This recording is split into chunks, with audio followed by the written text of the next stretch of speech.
তৃণমূল নেতা শিবপ্রসাদ হাজরার পর এবার শেখ শাহজাহানের বিরুদ্ধে পোস্টার পড়ল সন্দেশখালীর অলিগলিতে।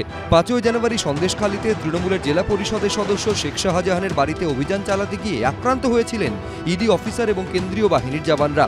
তারপর 47 দিন কেটে গেলেও তৃণমূলের ব্লক সভাপতি শেখ শাহজাহানের হদিশ পায়নি পুলিশ। এই প্রেক্ষাপটে তার গ্রেফতারির দাবিতে পোস্টার পড়ল সন্দেশখালীর 2 নম্বর ব্লকের খুলনা ফেরিঘাট এলাকায়।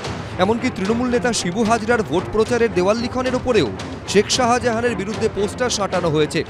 এরম ভাবেই কিন্তু বিভিন্ন জায়গায় পোস্টার পড়েছে, যে জায়গায় দেখতে পাচ্ছি একেবারে শিবপ্রসাদ হাজরা বা শিবু হাজরা পঞ্চায়েত ভোটের যে প্রচারের জন্য তিনি যে দেওয়াল লিখন করেছিলেন সেই জায়গা থেকে শুরু করে বিভিন্ন জায়গায়, এবং সেখানে কিন্তু শেখ শাহজাহানের গ্রেপ্তার চাই বলে এই রকম পোস্টার পড়েছে আজকে দেখতে পাওয়া যাচ্ছে গোটা সন্দেশখালী ব্লক টুর বিভিন্ন প্রান্তে।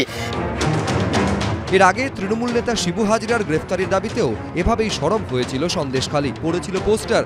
17 ফেব্রুয়ারি ন্যাজাট থেকে গ্রেফতার করা হয় শিবু হাজরাকে। এবার পোস্টারে সেই দাবি উঠল শেখ শাহজাহানের বিরুদ্ধে। কলকাতা হাইকোর্টের প্রধান বিচারপতির বেঞ্চ বলেছে সারেন্ডার করতে, সোমোটো কগনিজেন্স নিয়েছে। শাহজাহানের পালানোর আর কোনো রাস্তা নেই, কোনো রাস্তা বাকি নেই। মুখ্যমন্ত্রীর অনুপ্রেরণায়, শাহজাহানের উৎসাহে শিবু উত্তমরা মানুষের উপর অত্যাচার করে বেরিয়েছে। আজকে সেখানে এই এত বছর পর মানুষ মুখ খুলেছেন এবং পোস্টার মেরেছেন। নিখোঁজ কোথায়? শাহজাহানকে খুঁজতে হবে, বার করতে হবে, পুলিশের ঘেরাটো বসে আছে। একজনকে পাওয়া যাচ্ছে না, তার সম্পর্কে 2-4 জন কেউ লিখতেই পারে, সেগুলো শুনে কি করবে?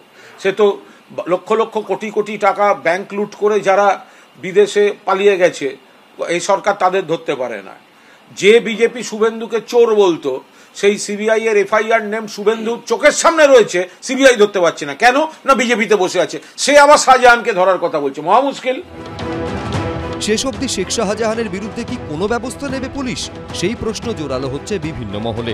পার্থপ্রতিম ঘোষ, বিটন চক্রবর্তী, উজ্জ্বল মুখোপাধ্যায়, এবিপি আনন্দ।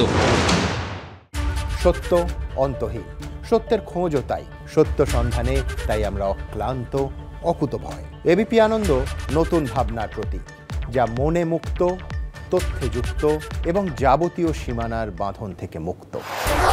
সীমা না শব্দটির মধ্যেই লুকিয়ে আছে মানা শব্দটি, যেন চোখ রাঙানি এক অদৃশ্য বেড়াজাল, যা আটকে রাখে আমাদের এক ছোট্ট গণ্ডির মধ্যে।